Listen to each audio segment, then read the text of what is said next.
ও মালিক, কিছু একটা করো না গো, দিন দিন আমার অবস্থা পুরো কেরোসিন হয়ে যাচ্ছে। তো কি করব, রাস্তায় গিয়ে কি বাড়িতে দাঁড়িয়ে থাকবো নাকি? ওসব আমি জানি না, তুমি আমার ভিতরে যে কাগজগুলো ভরে রেখেছো শুধু লোককে দেখানোর জন্য যে তোমার কাছে প্রচুর টাকা আছে, তাই তো? আগে কাগজগুলোকে ফিকে ফেলে দাও। সবই কাজের জিনিস। ও আচ্ছা, বৌদিদের নাম্বার, তারপরে গুপ্ত রোগের চিঠি আর বাঙালি বাবুর সলিউশন, এগুলো সালা তোমার কাছে কাজের জিনিস মনে হয়? আর হ্যাঁ, তোমার গার্লফ্রেন্ডের ছবিটা বার করে ফেলো তো, সালা আমার ঘরে পুরো লক্ষ্মী আসা বন্ধ করে দিয়েছে। ও কি করেছে রে? কি করেছে?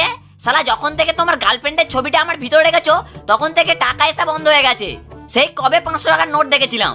একদম আমার মালের দোষ দিবি না, আমি তো কিছু একটা করছি, দাঁড়া না। তোমাকে কিছু করতে হবে না, আমি কি বলছি শোনো, আমার মধ্যে একটা লেবু আর দুটো লঙ্কা রাখো, তারপরে দেখবে একদম ধর ধর করে টাকা আসবে।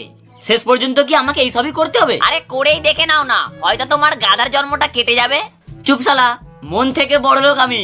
আহ, আর বেশি ডায়লগ মারতে হবে না তোমাকে।